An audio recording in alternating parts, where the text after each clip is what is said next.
Kita jumpa lagi di hari Jumat tanggal 10 September 2021 di pertemuan yang berapa hari ini? Keempat ya? Minggu kedua yang keempat. Semoga kita semua dalam kondisi sehat walafiat sehingga rangkaian kegiatan kuliah kita pada hari ini bisa kita selesaikan sesuai dengan apa yang sudah kita rencanakan.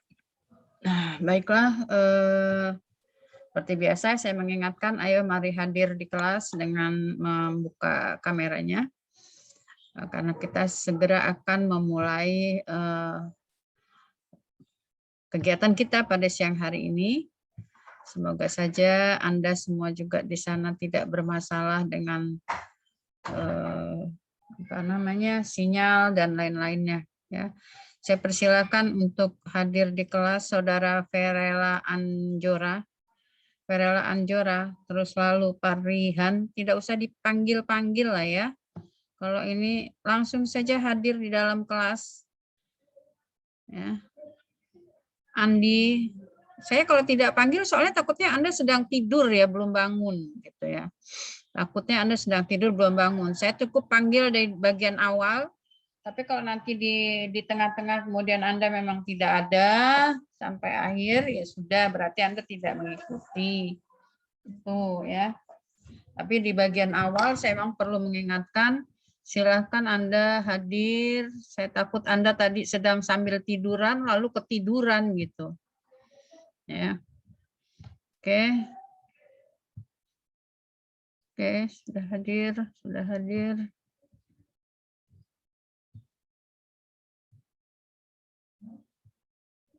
Baik. Baik, hari ini kita akan bicara soal pemimpin perusahaan dan para pembantunya. Ya. Siapa yang disebut pemimpin perusahaan dan siapa yang disebut sebagai pembantu. Ya, pembantu pengusaha. Siapa yang disebut pengusaha, siapa yang disebut pemimpinnya, siapa yang disebut pembantunya. Kalau apa perusahaan kemarin sudah, ya, apa perusahaan itu kemarin sudah. Sekarang kita bicara soal siapa pengusaha, siapa pemimpin, kemudian siapa yang kita sebut sebagai pembantu dan bagaimana hubungan hukum antara pemimpin dengan para pembantunya. Ya, dan pengusaha dengan para pembantunya. Baik, saya share screen dulu materinya.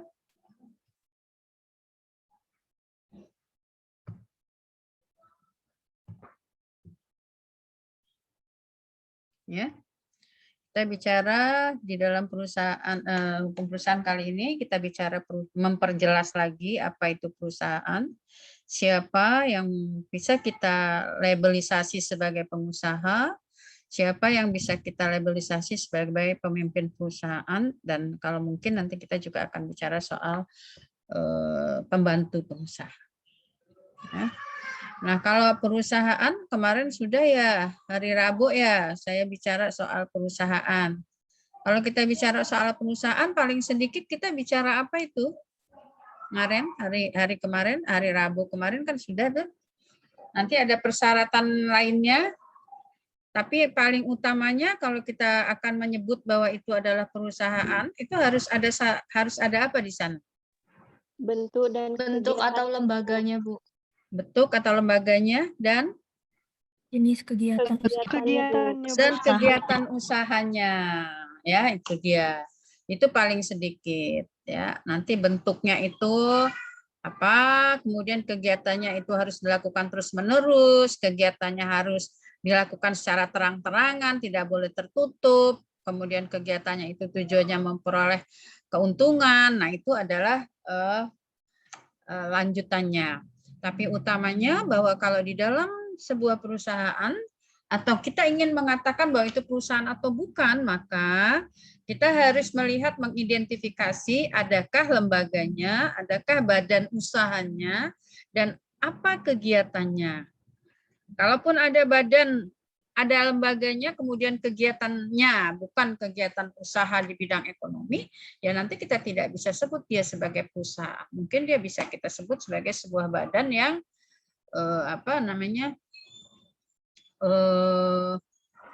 melakukan kegiatan sosial mungkin atau kegiatan keagamaan mungkin ya. Nah, khusus untuk perusahaan, kegiatan yang dilakukannya adalah kegiatan usaha di bidang ekonomi. Ya. Nah, kemudian kita lanjutkan, oke, berarti bisa ditangkap yang materi kemarin bahwa perusahaan paling sedikit adalah dia harus berupa badan usaha yang melakukan kegiatan usaha. Baru kita lanjutkan bahwa kegiatan usaha itu dilakukan secara terus-menerus, terang-terangan, dan kemudian tujuannya mencari keuntungan atau laba. Kemarin ada PR ya, mencari perbedaan antara keuntungan dan atau laba. Kenapa harus ada keuntungan? Kenapa mesti harus ada laba? Siapa yang udah ketemu dengan istilah itu? Kemarin ada tugas loh, ada tugas untuk mencari loh. Apa keuntungan, apa itu laba? Ada Anda sudah mencari atau belum? Kalau belum masih jadi PR Anda. Harus cari Belum, Bu. sampai ketemu. Hah? Belum, Bu. Sudah? Belum. Oh, belum. Lupa ya? Catat ya. Kalau belum Ya, Bu. saya tanya lagi nanti minggu depan siapa yang jawab nomor 1, saya kasih bonus ya. Baik, Bu. Nah, Siap. cari dulu. Jangan lupa dicatat itu. Kalau Bu, izin menjawab. Oke, close dulu jawabannya, disimpan dulu aja dulu. Nanti aja ya. Oke, Bu. Nanti kita lanjut dulu ini. Kenapa jadi ini ya?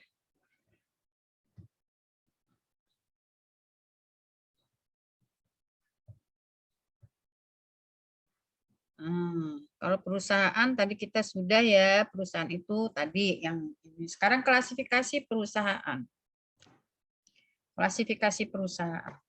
Tadi ya, jadi ada lembaga yang melakukan kegiatan usaha itu terklasifikasi. Ya, 1, klasifikasi berdasarkan kegiatan ekonomi yang dilakukan dia, yang dilakukan oleh badan usaha itu. Nanti ada perusahaan perindustrian. Nah, ini juga udah saya sebutkan kemarin. Ada perusahaan perdagangan, ada perusahaan jasa, ada perusahaan pembiayaan. Tergantung kepada kegiatan yang dilakukan oleh badan usaha itu. Ya. Kegiatan usaha yang disebut dalam kategori perusahaan perindustrian contohnya industri otomotif, industri kosmetik, industri elektronik, industri makanan bisa juga gitu ya. Nah, ya, jadi kalau industri itu berarti memproduksi barang mentah menjadi barang jadi. Itu perusahaan industri atau perusahaan perindustrian. Ya, itu berdasarkan kegiatan usahanya nanti akan berbeda dia. Ya, dan ini nanti akan diletakkan, akan ada di dalam akta pendiriannya. Dia perusahaan apa? Nah, kalau perusahaan perdagangan, ia bergeraknya di bidang perdagangan, gitu ya, di bidang perdagangan, perusahaan ekspor impor, restoran itu kalau dia punya badan usaha ya disebut perusahaan melakukan kegiatan restoran. Kalau sudah yang besar-besar pasti dia perusahaan itu. Tapi kalau dagang di kaki 5 ya itu namanya melakukan, mungkin ya belum tentu ya. Mungkin juga dia perusahaan badan usaha perorangan termasuk UMKM, tapi dia punya akta pendirian sebagai perusahaan perorangan. Ya. Kalau ingin tahu itu apakah itu perusahaan, apakah itu hanya melakukan kegiatan bisnis biasa, ya kita lihat identitasnya. Kita lihat identitasnya dia. Apakah dia punya legalitas sebagai perusahaan atau tidak? Kalau dia hanya melakukan kegiatan dagang biasa, ya berarti dia hanya melakukan kegiatan bisnis atau dagang biasa. Tapi kalau dia kegiatannya itu kegiatan dagang, tapi punya badan usaha, didirikan berdasarkan aturan, punya izin operasional, maka itu terkategori ke dalam perusahaan perdagangan. Ya, jadi perusahaan perdagangan tidak semua orang dagang masuk ke dalam perusahaan perdagangan ya. Ingat tadi, konsep perusahaan itu harus punya badan usahanya. Kalau badan usahanya nggak ada, cuma kegiatan usaha doang, berarti dia cuma dagang aja. Kemarin udah dijelasin kan perbedaan usaha dengan perbedaan dagang. Bahwa dagang itu bagian daripada kegiatan usaha ekonomi yang banyak itu. Babang-babang bakso, siomay, cilok, dagang biasa. Saya rasa mereka pedagang biasa, bukan berdiri di atas perusahaan. Tapi kalau kegiatan dagang itu sudah besar, misalnya kayak bakso Sony, mungkin dia sudah dalam bentuk, malahan kalau yang itunya ada yang bentuknya PT itu yang jual-jual daging itu, ya itu dagang, kegiatan dagang dia, kegiatannya atau perusahaannya melakukan kegiatan dagang. Tapi yang harus diingat, tidak semua orang dagang itu lalu dikatakan menjalankan perusahaan perdagangan. Kalau ingin dikatakan melakukan perusahaan dagang, maka dia harus punya badan usahanya. Dari mana kita tahu dia punya badan usahanya? Ada nggak akta pendiriannya? Itu paling minimal untuk perusahaan perorangan. Kalau dia PT, maka kemarin yang Ibu bilang, punya nggak dia izin usaha? Punya, bukan izin usaha, maksud saya sebagai badan usaha, punya nggak izin sebagai badan hukum? Ya, pengesahan, bukan izin, pengesahan sebagai badan hukum. Ini penggunaan bahasa hukum juga kita harus hati-hati gitu ya. Nah, kemudian perusahaan tapi bergeraknya di bidang jasa, servis, ya, bidang jasa misalnya jasa perbengkelan misalnya, buka bengkel biasa itu kita tidak tahu apakah dia perusahaan ataukah dia sekedar melakukan kegiatan jasa biasa. Nah kembali, kalau kita ingin tahu apakah dia perusahaan atau bukan, tadi legalitas badan usahanya itu dia punya enggak? Legalitas badan usahanya dia punya enggak? Kalau dia punya akta pendirian, minimal untuk perusahaan perseorang, berarti dia perusahaan. Gitu. Tapi kalau dia cuma buka bengkel biasa tanpa dia punya badan usaha, maka itu hanya kegiatan jasa biasa. Oleh karena itu kita katakan perusahaan jasa, servis itu masuk ke dalam sebuah perusahaan yang kegiatannya misalnya di bidang transportasi. Ya, di bidang angkutan kayak Puspa Jaya itu PT itu. Ya. Salah bengkel tapi udah besar. Ya, penjahit tapi sudah punya badan usaha. Ya, cleaning service tapi dia perusahaan PT apa sekarang kan banyak tuh jasa bersih-bersih ya. Nah, PT itu. Tapi kalau cuma dia bisa dipanggil untuk bersih-bersih rumah, jasa bersih-bersih rumah misal. Tapi dia tidak punya badan usaha, maka itu dia termasuk menjalankan bisnis jasa biasa saja tanpa ada badan usaha. Tidak bisa disebut sebagai perusahaan. Ya, lalu ada perusahaan pembiayaan. Nah, ini geraknya ini, usahanya ini di dalam bidang memberikan biaya kepada pihak lain. Memberikan biaya kepada pihak lain. Seperti memberikan kredit mungkin, seperti bank, modal ventura, pendampingan, ini oleh lembaga pembiayaan, leasing, ya, ini biasanya PT, lembaga pembiayaan, nah, ya. Jadi berdasarkan kegiatan ekonomi, kegiatan yang dilakukan, bisa jadi dia masuk dalam perusahaan perindustrian, bisa jadi dia masuk dalam perusahaan perdagangan, bisa jadi dia masuk ke dalam perusahaan jasa, bisa jadi dia masuk ke dalam perusahaan pembiayaan. Ya, masuk dalam lembaga pembiayaan. Nah, itu kalau klasifikasi berdasarkan kegiatannya. Ya. Sekarang kita lihat klasifikasi berdasarkan bentuk hukumnya. Ya, sudah juga saya singgung-singgung, perusahaan itu ada yang berbadan hukum, ada yang tidak, ada yang perusahaan perseorangan. Kalau perseorangan pasti bukan berbadan hukum. Kita kategorikan dulu menjadi dua. Perusahaan yang hanya dimiliki oleh perorangan namanya perusahaan perseorangan.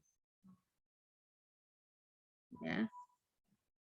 Lalu nanti ada perusahaan persekutuan. Pemiliknya lebih dari satu bersekutu bersama-sama mempunyai perusahaan, itu namanya perusahaan persekutuan. Nah, perusahaan persekutuan inilah yang bisa nanti memilih bentuk. Apakah bentuknya akan badan hukum ataukah bentuknya tidak badan hukum. Ya, ini. Jadi tapi kalau perusahaan perseorangan itu pasti bukan perusahaan badan hukum. Tidak bisa memilih bentuk. Ya, tidak bisa memilih bentuk badan hukum PT tapi sendirian nggak bisa karena PT minimal 2 orang. Ya. 2 orang atau lebih yang bersepakat untuk mendirikan perusahaan perseroan terbatas.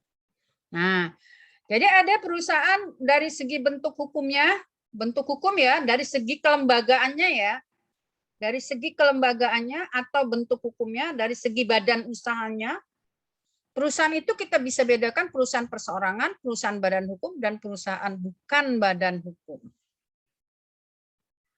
Bedanya apa, Bu? Bedanya kalau perseorangan itu dia sendirian dan pasti bukan badan hukum. Kalau perusahaan badan hukum itu pasti dia perusahaan persekutuan dan punya pengesahan dari yang berwenang. Nanti kita bicara yang berwenangnya siapa nanti. Ya. Lalu perusahaan non badan hukum seperti firma, CV itu juga masuk ke dalam perusahaan persekutuan. Ya. Bermula dari persekutuan perdata, orang kumpul-kumpul. Tapi kalau kumpul-kumpul itu lalu melakukan kegiatan ekonomi, maka kumpul-kumpulnya itu artinya melakukan kegiatan usaha atau melakukan kegiatan perusahaan. Ya, ini kalau berdasarkan bentuk hukum atau bentuk badan usahanya. Ada perusahaan perseorangan. Kamu punya perusahaan? Punya, Bu. Apa bentuknya? Perusahaan perseorangan, Bu. Kalau sudah menyebut perusahaan, artinya Anda setidak-tidaknya Anda punya akta pendirian. Karena ada legalitas bentuk, ada syarat legalitas bentuk di dalamnya. Ya. Kalau ingin disebut sebagai perusahaan, legalitas bentuknya, pertama sekali itu Anda harus punya akta pendirian. Apa itu perusahaan perseorangan atau itu perusahaan persekutuan, itu menjadi syarat pertama. Syarat bentuk ya, syarat bentuk. Nanti beda lagi ada syarat operasional. Ya, nah ini jadi ya, perusahaan perseorangan misalnya Anda buka perusahaan perseorangan, punya toko atau punya toko kelontong. Toko kelontong ini contoh zaman dulu sebetulnya. Kalau anak sekarang mungkin apa ya? Toserba. Ya. Ya, kalau anak sekarang itu ngomongnya toserba, toko serbada. Mulai dari jarum, penitik, sisir sampai kepada terasi ada di situ. Nah, tapi kalau toko kelontong sebetulnya juga bukan toko serba ya, toko kelontong itu toko gerabah gitu loh. Toko kelontong namanya. Ada gayung, ember, gentong, baskom, peralatan-peralatan dapur, toko kelontong. Toko sepatu, toko warung pecel. Warung pecel juga boleh aja perusahaan, emang kenapa? Gitu ya. Dia bukan dagang biasa, dia perusahaan perorangan misal. Bisa. Gitu. Apa Bu keuntungannya? Kalau perusahaan biasanya akan bekerja sama dengan pihak lainnya itu gampang. Apalagi zaman sekarang itu diperlukan stempel untuk melakukan, misalnya Anda mau memasok restoran tapi Anda mau mau kerjasama dengan sebuah perusahaan lain yang butuh makanan catering misalnya. Yang butuh makanan catering. Nah, biasanya perusahaan yang membutuhkan makanan catering ini, dia mau mempertanggungjawabkan uang untuk beli makan itu ke dalam perusahaan. Untuk mempertanggungjawabkan, dia perlu stempel bahwa yang pemasoknya itu adalah sebuah perusahaan, meskipun perusahaan perseorangan.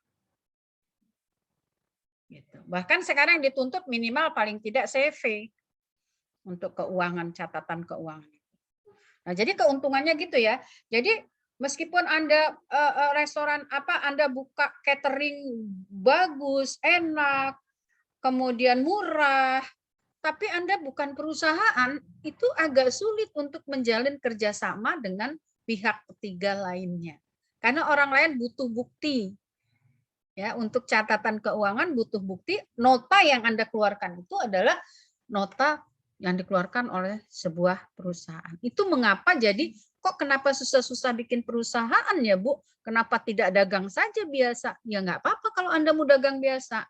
Cuman lingkupnya kalau Anda sudah ingin berbisnis secara luas, ingin orang lain pakai apa yang Anda jual, ingin orang lain pakai, apa jasa yang Anda tawarkan, biasanya orang lain akan bertanya, punya stempel perusahaan Anda. Gitu.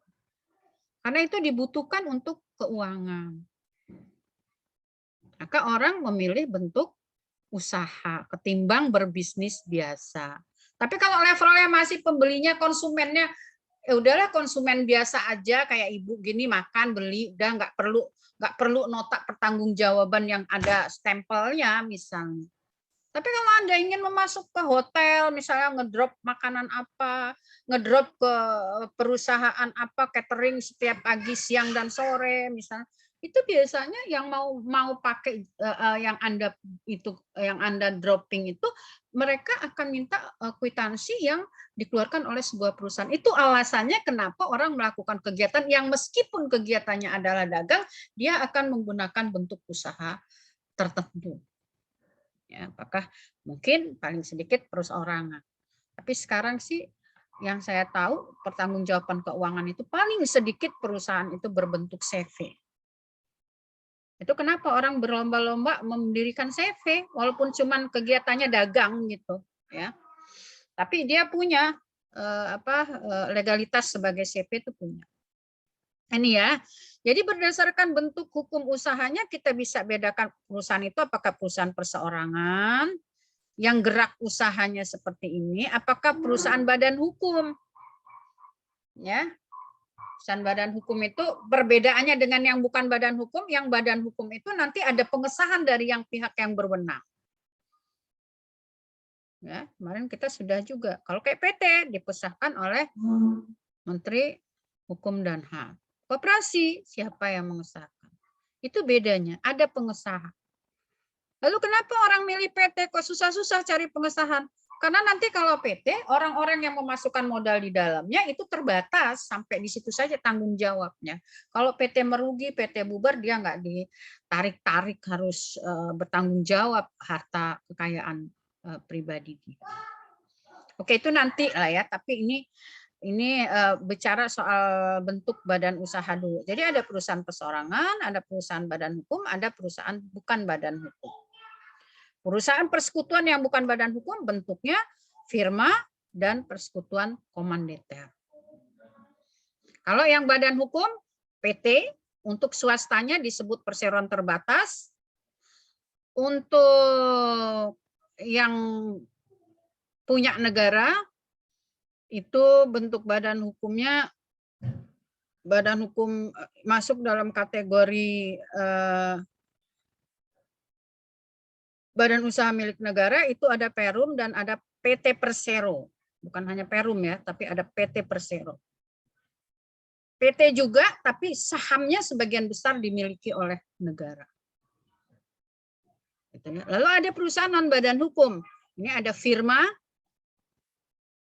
ada komanditer. Nanti kita lihat bedanya firma dengan komanditer. Ya, tapi yang swasta itu firma dan komanditer.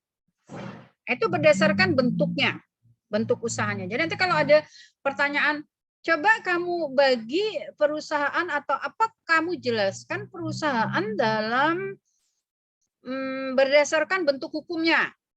Kalau berdasarkan bentuk hukumnya, Anda jangan bilang ada perusahaan industri, perusahaan dagang, perusahaan pembiayaan, bukan itu. Itu berdasarkan kegiatan usahanya. Ya. Kalau berdasarkan bentuk hukumnya, maka bentuk lembaganya itu apa? Perusahaan perseorangan kah? Atau perusahaan persekutuan yang badan hukum? atau perusahaan persekutuan yang bukan badan hukum. Itu jawabannya. Maka kalau menjawab pertanyaan, hati-hati dilihat pertanyaannya. Ya. Berdasarkan status pemilik, status kepemilikannya. Perusahaan itu kan nanti ada yang punya nih, ada yang pemiliknya. Perusahaan swasta apa perusahaan negara? Kalau swasta berarti pemiliknya adalah swastanisasi. Privat. Bukan negara. Orang per orang. Kan disebut BUMS. Perusahaan milik swasta. Atau privat. Contoh, tadi perusahaan perorangan itu pasti swasta. Dan pasti bukan badan hukum. Ya. Kemudian ada PT. PT itu swasta. Karena pemiliknya terdiri dari orang-orang yang punya modal di sana. Atau dibalik, modalnya itu ada milik si orang-orang per orang secara swastanisasi. Firma dan koperasi itu juga perusahaan swasta.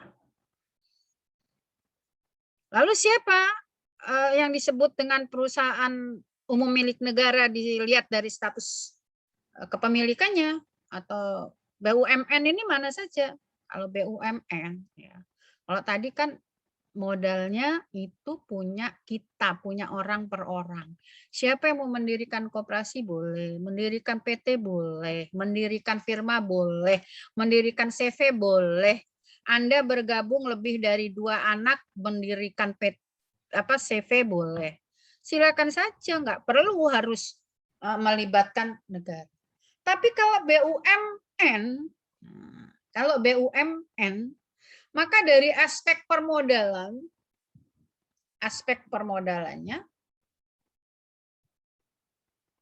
itu 51% atau seluruhnya dimiliki oleh negara. Itu BUMN. Bisa jadi dia cuma 51%, yang 49%-nya punya swasta. Itu bisa terjadi pada perusahaan Persero, PT Persero. PT Persero. Jadi Persero itu PT, ya, PT. Maka dia tunduk juga kepada undang-undang PT. Persero itu PT. Lah akan tetapi modal yang dihimpun itu kebanyakan diperoleh dari modal negara. Maka dia tidak terkategori perusahaan swasta. Ya, yuk rame-rame mendirikan perusahaan, tapi modalnya lebih banyakkan pihak negara dibanding dengan pihak swastanya. Itu untuk PT Persero ya. 51% atau lebih itu modalnya punya negara.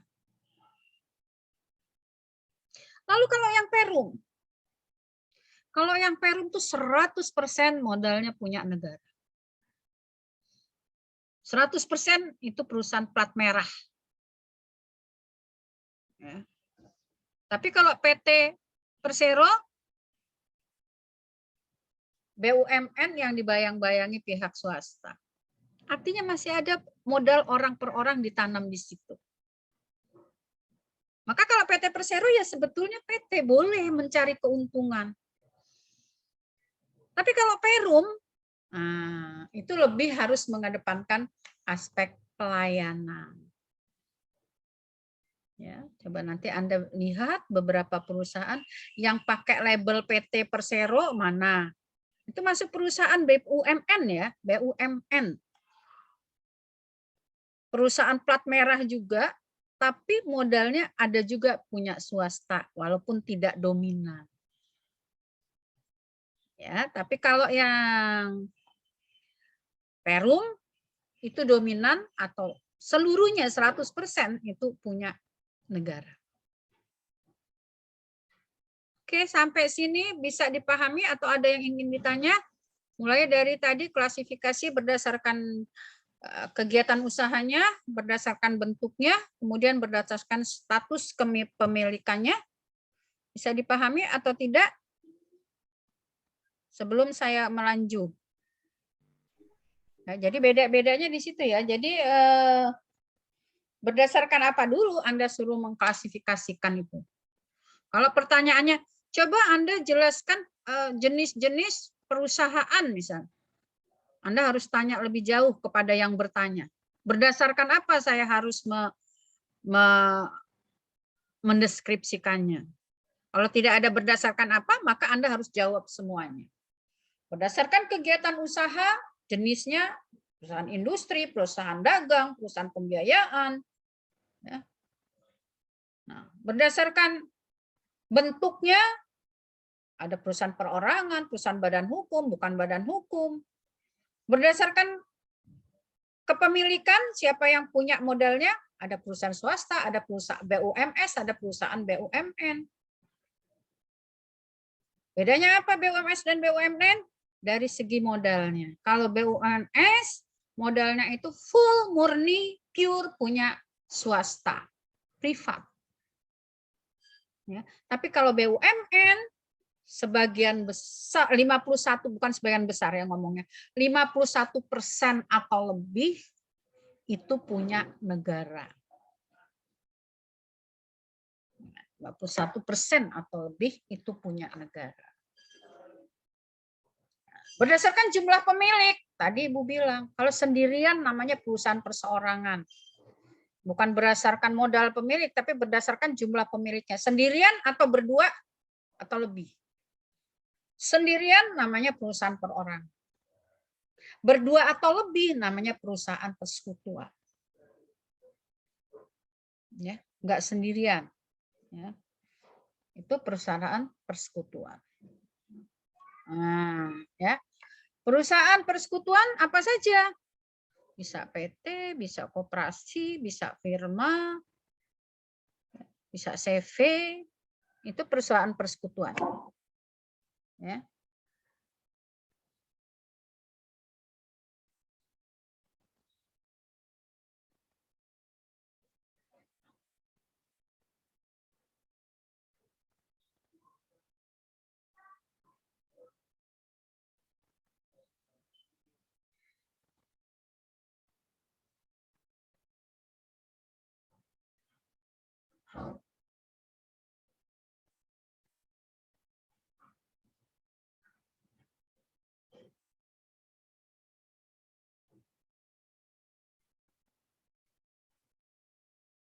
Ya. Oke. Jadi bisa ya dibedakan ya. Kalau dari segi jumlah pemiliknya, orangnya sendirian saja, sama kawan-kawan mendirikan perusahaannya.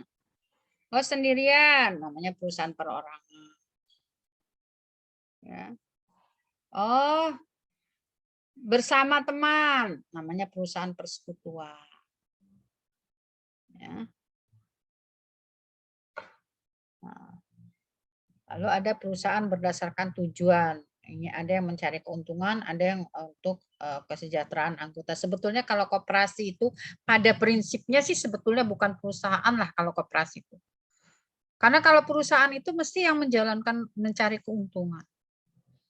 Tapi sekarang koperasi disebut juga sebagai, bisa didirikan juga sebagai bentuk usaha perusahaan, tapi utamanya bukan cari keuntungan, tapi mengutamakan kepentingan para anggotanya.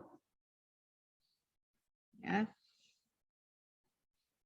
Oke, atau bisa juga kita klasifikasikan apakah badan usaha itu dimiliki oleh, bergerak sebagai badan usaha yang bergerak di dalam negeri atau juga bergerak antar negara. Ada perusahaan internasional, ada perusahaan nasional. Ini sudah ya, tidak, saya pikir ini nggak perlu dijelasin lagi ya. Ada 2 unsur pokok dalam perusahaan, ini sudah berkali-kali saya tekankan ya, bahwa ada 2 unsur pokok dalam perusahaan, yaitu ada bentuk hukum dan ada jenis usaha. Baru ada tambahannya, yaitu keuntungan dan atau laba yang masih menjadi tugas kamu, serta dicatat, serta harus mempunyai catatan pembukuan. Atau syarat-syarat lain sesuai dengan pendapat para ahli. Ada yang mensyaratkan harus dilakukan secara terang-terangan, harus dilakukan secara terus-menerus. Yes, oke, nggak masalah, itu masalah tambahan juga gitu. Tapi utamanya adalah harus punya bentuk hukum, harus ada jenis usaha. Ya. Kemudian kita lanjut. Oke, dari jenis-jenisnya tadi bisa ditangkap semua ya? Bisa nggak? Kasih Bisa, respon? Bu. Bisa, Bu. Bisa? Bisa, Bu. Bisa, Bu. Oke. Kalau bisa ditangkap, oke, kita lanjut kepada konsep perusahaan dan pengusaha. Konsep perusahaan dan pengusaha. Tadi sudah konsep perusahaan pokoknya harus nyantol karena ini judulnya mata kuliah ini judulnya bicara soal perusahaan. Jangan sampai udah lulus ekbis, apalagi dapat A, ditanya apa itu perusahaan, nggak tahu. Jangan sampai. Ya. Bicara soal perusahaan berarti kita bicara soal lembaganya dan bicara soal kegiatannya. Mesti harus tahu. Saya mewajibkan Anda untuk tahu, apalagi nanti kalau udah lulus sama saya, dapat nilai A, paling sedikit itu nyantol ya, jangan itu tidak nyantol. Nah, baru kalau sudah konsep perusahaannya kita tahu, kita bisa tahu siapa sebetulnya si pengusaha. Siapa sebetulnya pengusaha? Yang layak mendapat label pengusaha itu siapa? Kemarin udah sempat saya jelaskan. Nah, yang layak mendapat label sebagai julukan bahwa dia itu adalah pengusaha, itu adalah orang yang menjalankan perusahaan. Nah, lagi-lagi ketemu kita dengan istilah perusahaan di sini. Ketemu lagi kita dengan istilah perusahaan ini. Nah, menjalankan perusahaan. Artinya harus punya lembaganya tadi, harus punya badan usahanya. Bukan hanya melakukan kegiatan ekonomi tanpa badan usaha. Ya. Berarti kalau kamu mau dapat label pengusaha, punya perusahaan dong, punya badan usaha dong gitu. Bukan sekedar dagang biasa, bukan sekedar jual jasa biasa. Anda penjahit, udah terkenal gitu. Tapi Anda nggak punya legalitas sebagai badan usaha, itu Anda bukan pengusaha. Penjahit namanya. Tapi kalau Anda punya legalitas perusahaan, yang minimal tadi saya katakan, kalau dia perusahaan perseorangan, Anda punya akta pendirian, maka Anda disebut sebagai pengusaha, dibilang usaha jasa menjahit. Pengusaha. Tapi kalau Anda hanya melakukan pekerjaan saja menjahit, meskipun udah terkenal semua sejagat raya jahit sama Anda, tapi Anda nggak punya legalitas perusahaannya, nggak punya legalitas bentuknya, maka Anda hanya bisa dikatakan menjalankan pekerjaan sebagai penjahit. Melakukan atau menjalankan pekerjaan sebagai penjahit, bukan pengusaha. Ya, bisa dipahami di sini? Bisa untuk aspek yang ke-1 bisa dipahami? Halo, direspon dulu, bisa dipahami? Bisa, Bu. Bisa ya? Misalnya saya punya beberapa orang di rumah saya yang orang lain bisa menggunakan jasanya untuk misalnya mengepel rumah misalnya. Kalau mau ngepel rumah, telepon Bookingkin aja, di sana banyak stok jasa pengepel rumah. Apakah saya bisa disebut sebagai perusahaan, sebagai pengusaha jasa? Tergantung, Bu. Kalau perusahaan ibunya, usaha ibunya udah terdaftar dulu, ada surat-suratnya. Terus ibunya Bukan ngelola terdaftar juga. ya, Nak? Bukan terdaftar ya? Ya, Tapi maaf. apakah usaha yang dijalankan itu punya bentuk usaha yang memiliki legalitas? Ya. Kalau ibu cuma ngedrop aja, ya oke nanti dikirim. tapi Ibu tidak punya legalitas bentuk usaha, nggak punya bentuk usahanya, nggak punya. Sekalipun perusahaan perseorangan tidak punya. Oleh karena itu, Ibu hanya bisa dikatakan sebagai Pengusaha jasa. lagi pengusaha jasa. Berbisnis jasa, Bu. Berbisnis jasa atau bukan berbisnis jasa, tapi melakukan pekerjaan di bidang jasa. Nah, berbisnis jasa juga boleh, melakukan bisnis biasa di bidang jasa itu boleh. Tapi Ibu bukan pengusaha jasa, bukan, hati-hati. Ya, maka tadi pernyataan temanmu betul, ya tergantung apakah Ibu punya badan usaha atau tidak.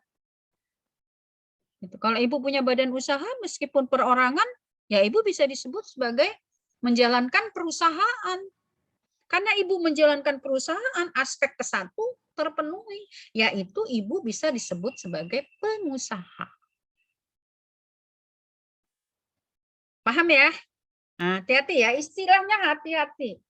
Bukan disebut sebagai pengusaha, tapi menjalankan pekerjaan atau berbisnis biasa.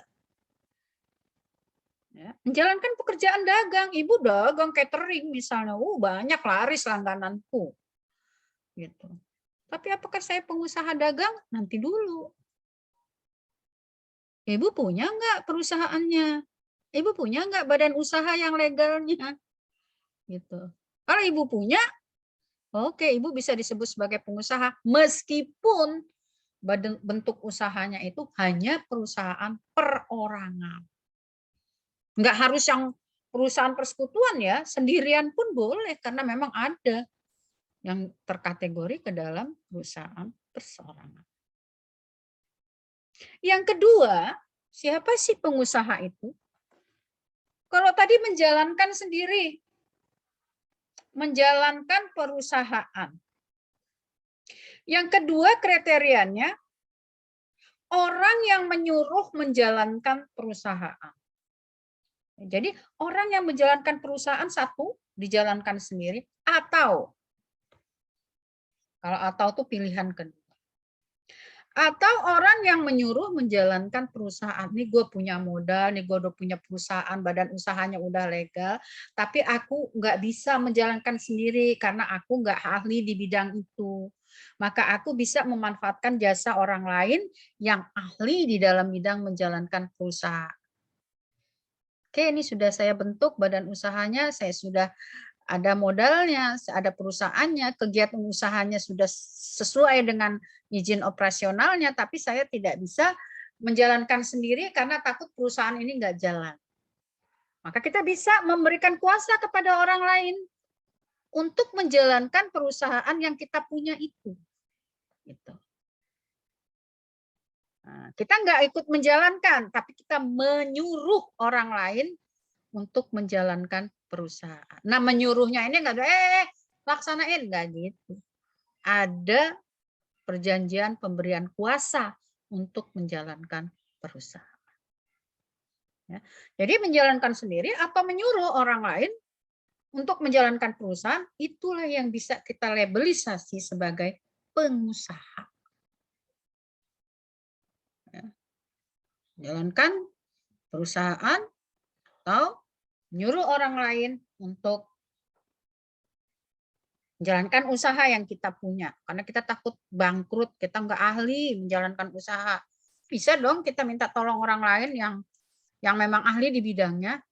Kan ada prinsip, segala sesuatu itu serahkan sama ahlinya. Kalau segala sesuatu tidak diserahkan kepada ahlinya, tunggu saat kehancurannya. Begitu kan? Pepatah itu benar.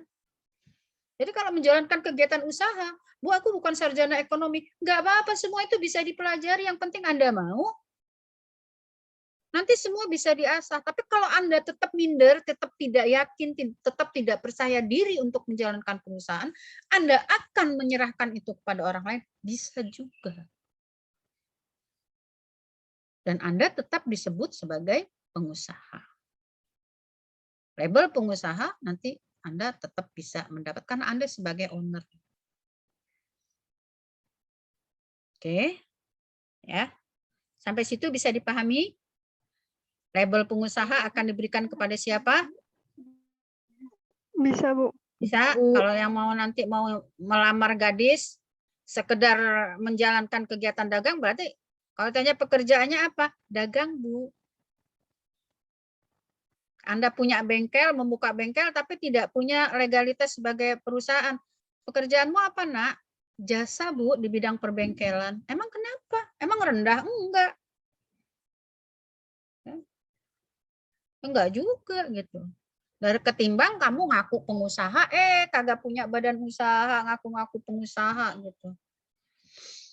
Ya, tidak punya perusahaan, tidak punya lembaganya, kok Anda mengaku pengusaha. Anda hanya menjalankan kegiatan ekonomi sebagai sebuah pekerjaan. Oke, baiklah, kalau bisa dipahami kita lanjut.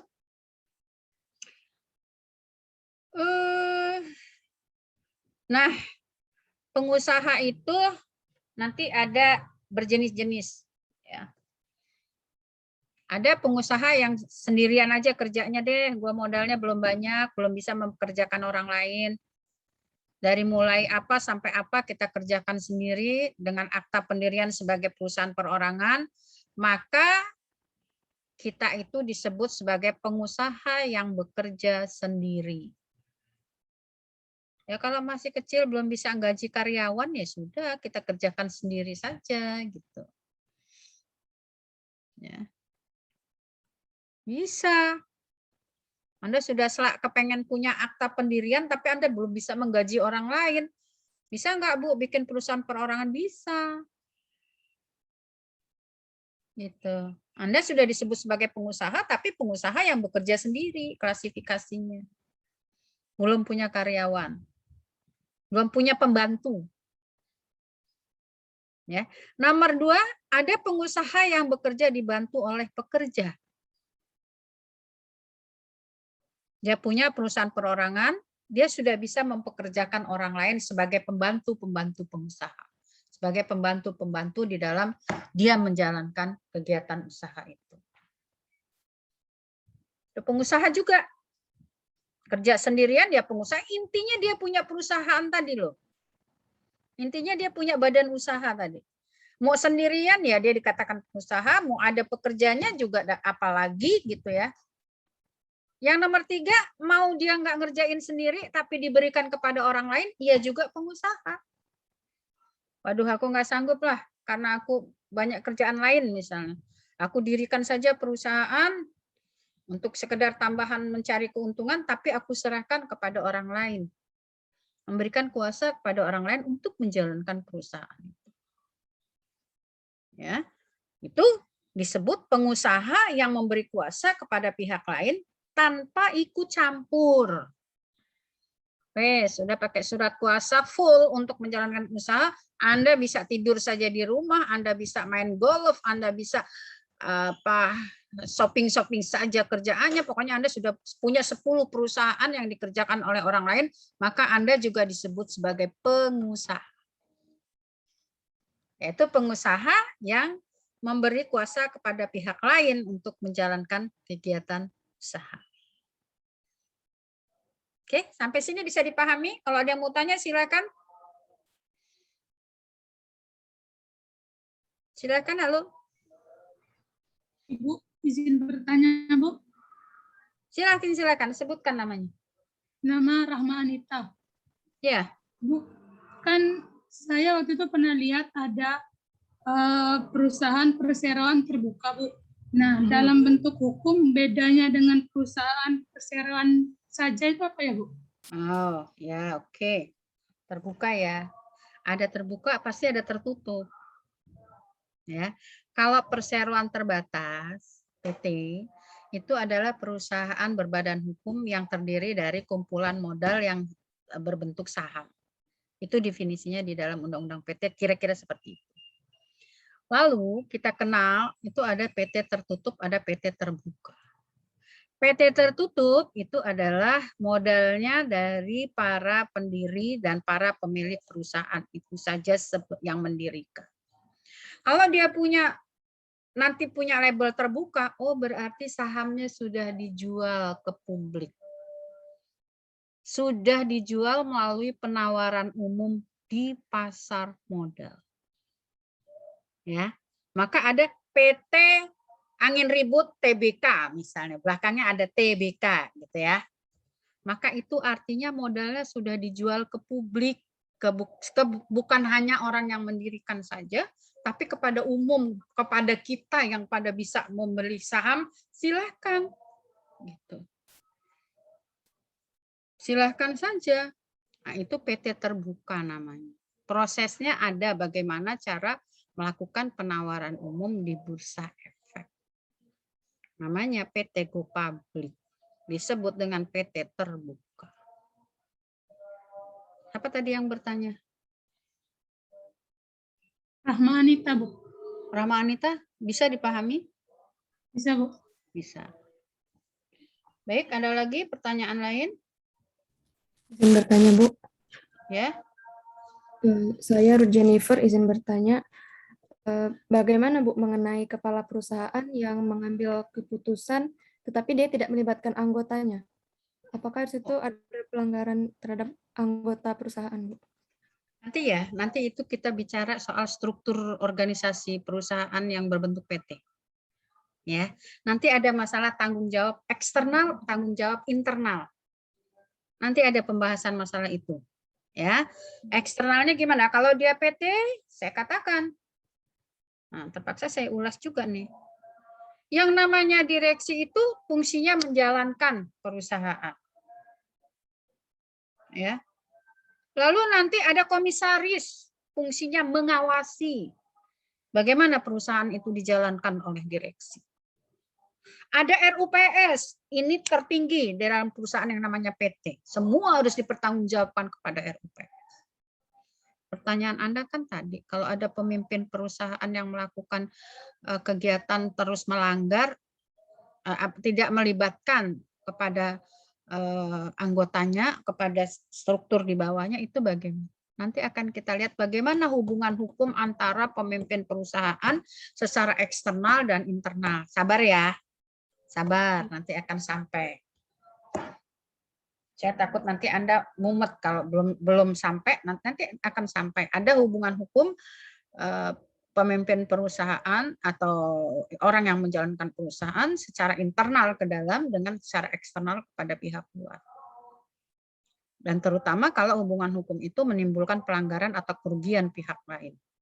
Baik, pertanyaannya bagus, cuman nanti menjelaskan secara lengkapnya nanti ya, tunggu sampai kepada ininya. Karena takut Anda yang nggak kecandak gitu ya. Ya, Bu. Karena nggak nyandak itu belum nyampe gitu ya. Karena basically-nya belum nyampe. Nih, baru akan dikatakan siapa. Kalau tadi pengusaha udah ya. Pengusaha itu orang yang menjalankan perusahaan atau orang yang menyuruh orang lain menjalankan perusahaan. Pengusaha itu bisa sendirian, bisa dibantu orang lain, atau bahkan menyerahkan kepada orang lain untuk mengerjakan atau untuk melaksanakan kegiatan perusahaan. Lalu pertanyaan sekarang, siapa pemimpin perusahaan? Nah, ini tadi kaitannya dengan yang Anda tanya. Kita tahu dulu siapa pemimpin perusahaan. Yaitu orang yang menjadi pemimpin dalam menjalankan perusahaan. Pertanyaan saya sih tadi kan ada orang yang kalau dia punya sendiri, dijalankan sendiri, oke, pengusaha. Dia punya diserahkan kepada orang lain, dia pengusaha.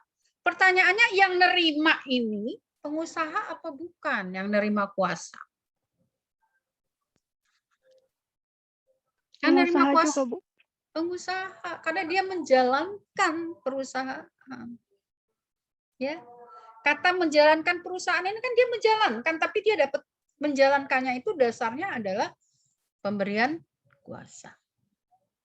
Nah, oleh karena itu yang menjadi pemimpin perusahaan adalah setiap orang yang menjadi pemimpin dalam menjalankan perusahaan. Boleh jadi dia ownernya langsung, boleh jadi dia orang yang mendapat kuasa dari ownernya. Itu pemimpin.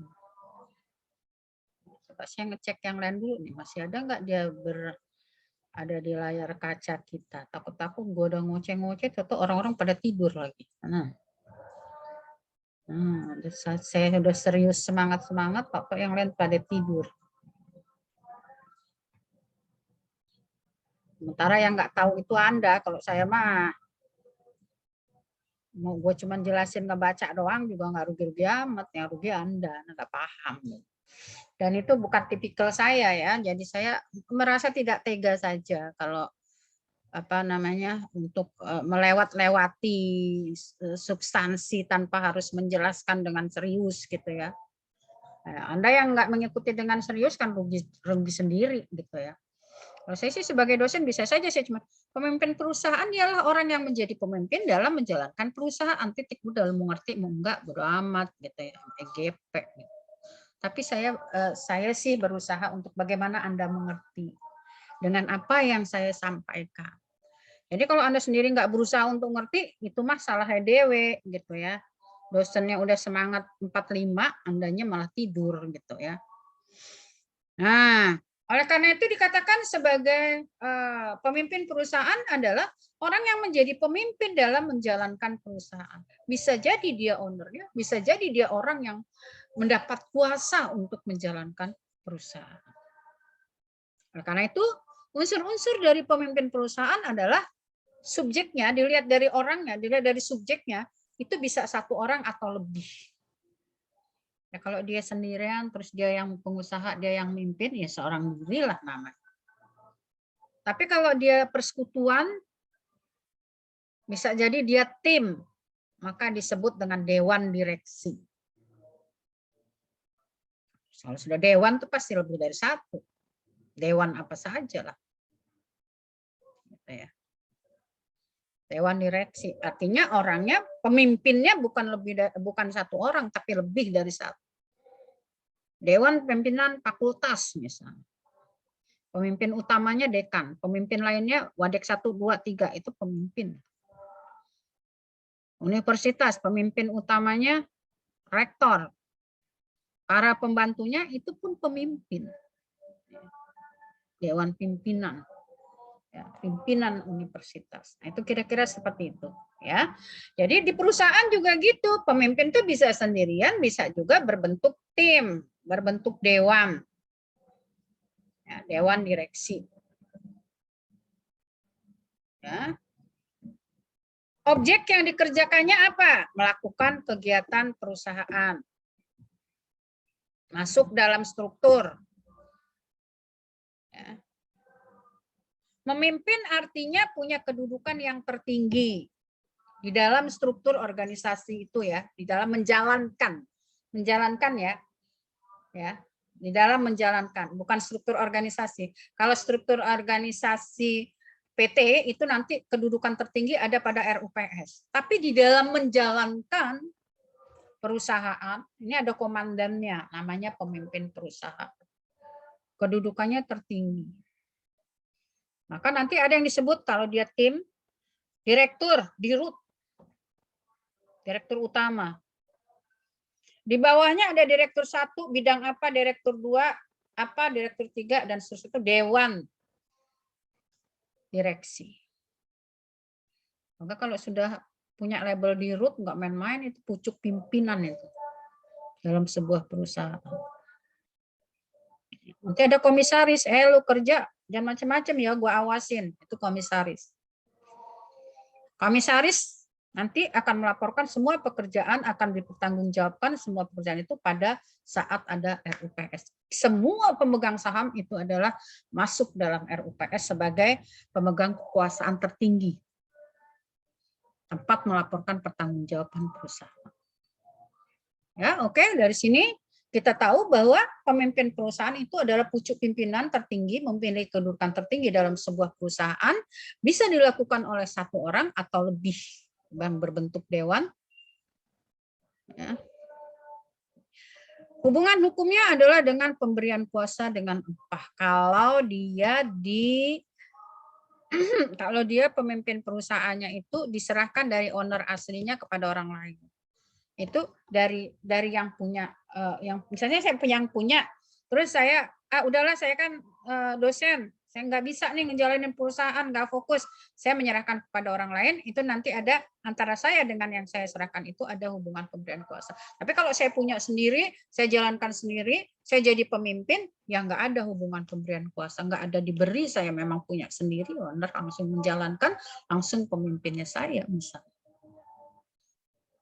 Ya, nah itu pemimpin perusahaan. Ini nanti akan sampai ya kepada pertanyaan yang ditanya tadi oleh temannya. Ini pemimpin perusahaannya udah ada nih. Nah, jika dia hanya satu orang ya udah merangkap sebagai pengusaha, merangkap sebagai pimpinan perusahaan. Ya udah aku belum bisa gaji orang, ya sudahlah. Perusahaan saya. Saya yang melakukan kegiatan lah, saya juga pemimpinnya, saya karyawannya, nggak apa-apa sendirian, namanya pemimpin merangkap menjadi karyawan pelaksana misal. Jadi jika lebih dari satu orang berbentuk dewan pimpinan, udah saya jelasin tadi ya. Kriteria pemimpin pasti harus orang yang ahli, tadi Ibu bilang ya. Kasih pemimpin perusahaan itu sama orang yang ahli. Jangan Anda dapat warisan besar nih dari orang tua, wah mendirikan perusahaan, mau PT, oh ya ajak saudara, ajak teman, tapi Anda yang harus jadi pemimpin perusahaan. Sementara Anda nggak ngerti apa-apa dengan dunia usaha. Anda tidak ahli, bisa habis itu barang, uang perusahaan, tidak bisa bagaimana memanage perusahaan itu.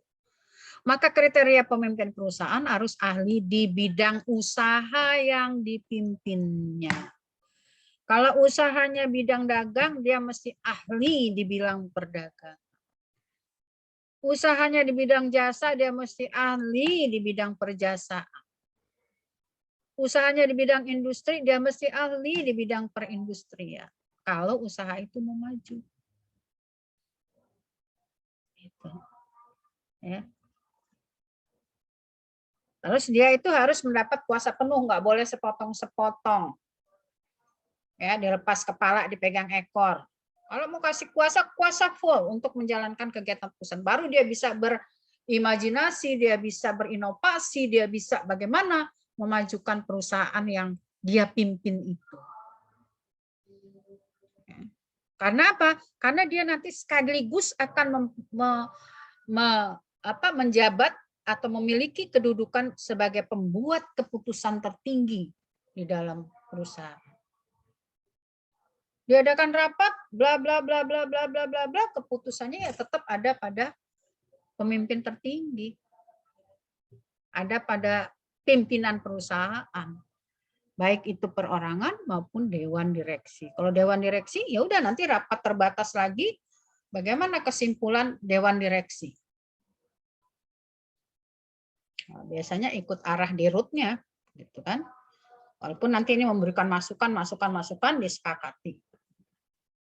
Itu ya. Jadi pemimpin perusahaan itu harus ahli, harus benar-benar dapat kuasa sepenuh, nggak boleh sepotong-sepotong. Kalau sepotong-sepotong nanggung, dia tidak bisa berekspresi sebaik apa yang seharusnya ia lakukan untuk kemajuan perusahaan. Ya. Kenapa? Karena dia nanti kalau sepotong-sepotong, udah dia dikasih kuasa, kegiliran mau ambil keputusan harus pemilik owner aslinya. Lah ya susah kalau kayak gini. Gitu. Itu namanya tidak full memberikan kuasanya. Oke, kita lanjut.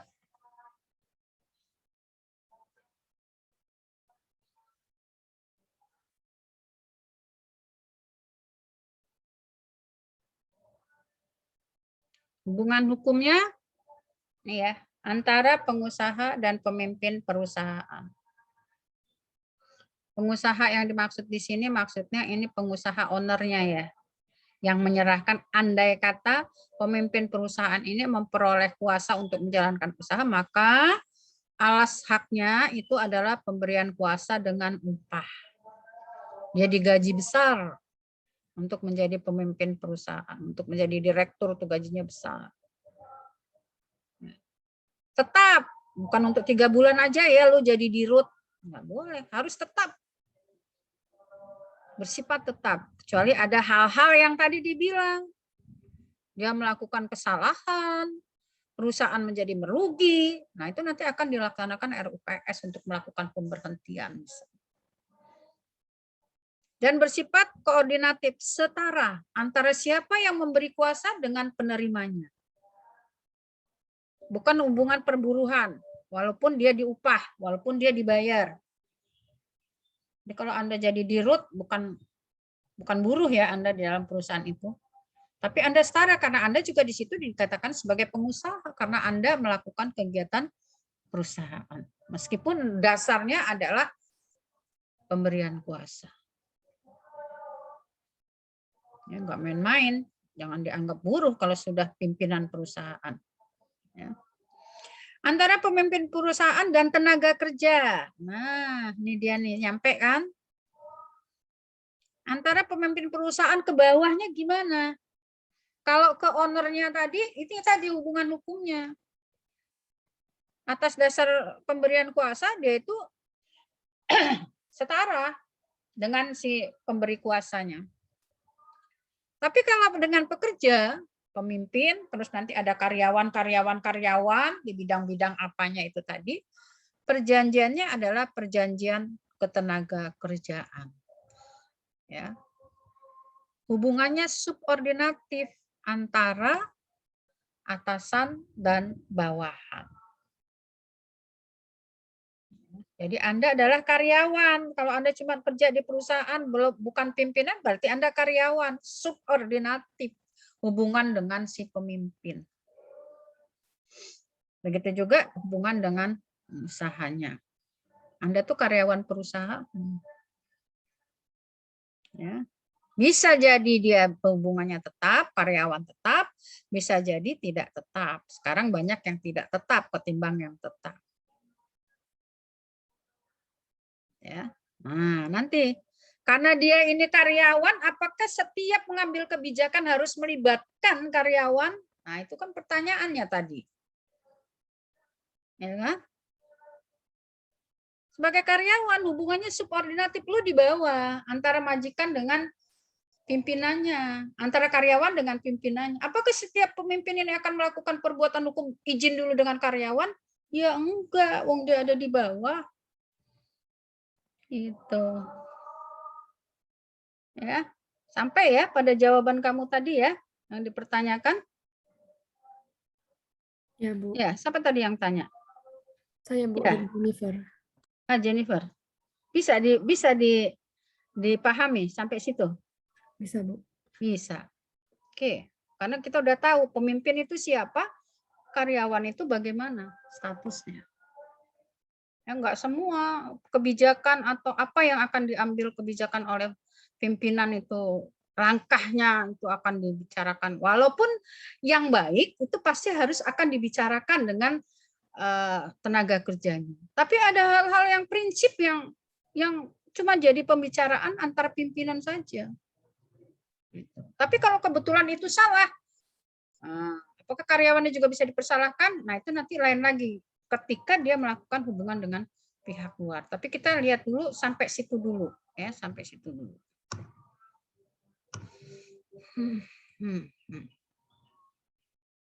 Nah, ini ya pengangkatan pemimpin perusahaan dengan ditetapkan dalam akta pendirian. Pengangkatan berikutnya mengikuti ketentuan dalam anggaran dasar, dibahas dalam RUPS.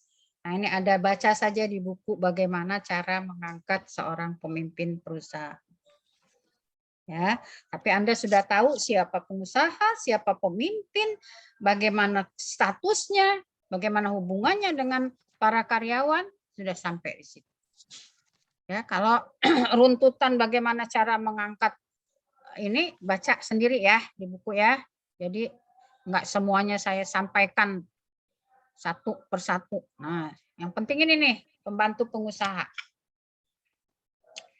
Pembantu pengusaha dan hubungan kerjanya. Tadi udah ya pengusaha. Ada pertanyaan enggak tentang pengusahanya dulu deh, sebelum pembantu?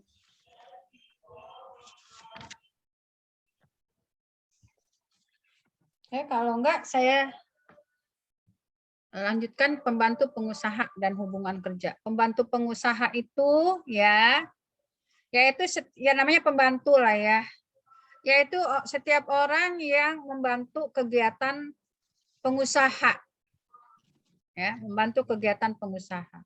Pengusahanya tadi sudah boleh dia menjalankan sendiri atau dia menguasakan pihak lain. Ya. Jadi sifatnya membantu pengusaha dalam menjalankan perusahaan, ya, dengan sistem memperoleh upah. Dan ini ada pembantu pengusaha ini ketika tadi status pengusahanya dalam menjalankan perusahaan itu dibantu orang lain, maka ada muncul istilah pembantu perusahaan. Kalau sendirian ya nggak ada pembantu pengusahanya. Ya. Nah, ini. Lalu ada 2 jenis pembantu pengusaha. Ini yang harus Anda pahami dan cermati betul ya. Ada pembantu dalam lingkungan perusahaan. Dia bekerja dalam lingkungan perusahaan. Yang tadi yang disebut sebagai pekerja. Disebut sebagai karyawan perusahaan. Bahasa asingnya disebut bandaling. Dalam perusahaan, ya, ada di luar perusahaan, yaitu banluling. Kok perlu Bu di luar perusahaan? Iya perlu. Perusahaan tidak hanya butuh karyawan, tapi butuh pihak ketiga lainnya. Misalnya dia melakukan pembayaran, butuh bank. Dia akan melakukan perjanjian, butuh notaris. Dia akan melakukan misalnya penjualan tapi tidak di wilayah dia. Dia butuh pembantu pengusaha di sana misalnya agen. Nah, itulah. Maka dia juga ada pembantu-pembantu pengusaha yang memang lingkupnya di luar perusahaan.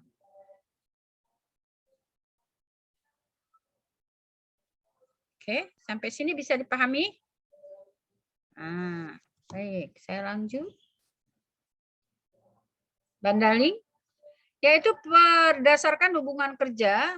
Pokoknya setiap pembantu pengusaha itu yang di dalam ya, yang bandaling itu berdasarkan hubungan kerja atau hubungan ketenagakerjaan. Bisa jadi dia tetap, bisa jadi dia tidak tetap. Kalau tenaga kebersihan biasanya itu tidak tetap.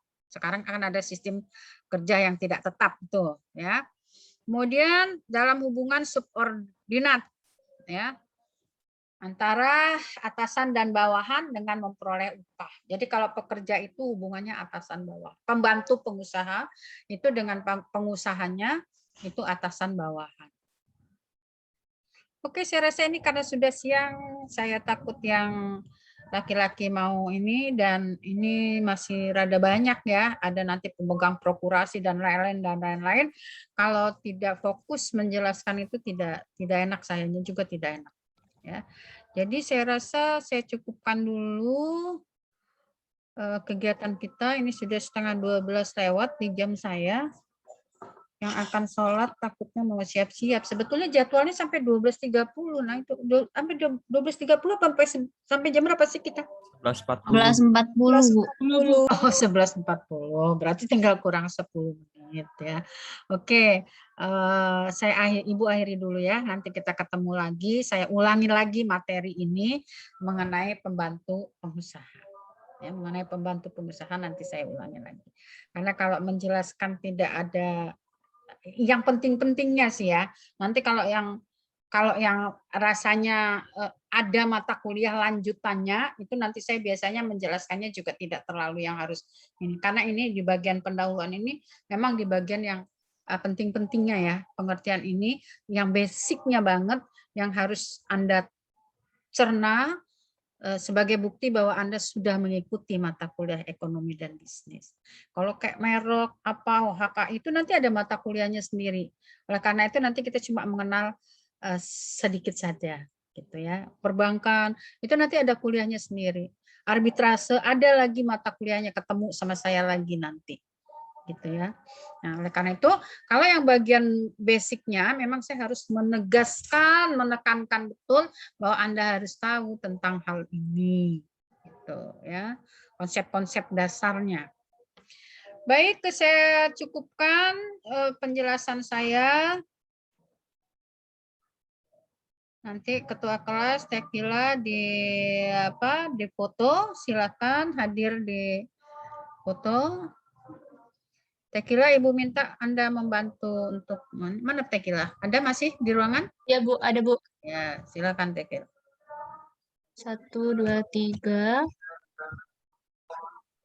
1, 2, 3. Oke Bu, sudah Bu. Iya, terima kasih. Sekian dari saya. Wassalamualaikum warahmatullahi wabarakatuh. Waalaikumsalam warahmatullahi wabarakatuh. Terima kasih, Bu. Kasih, Bu. Sama-sama. kasih Bu. Ya, sama-sama. Oke, sama-sama.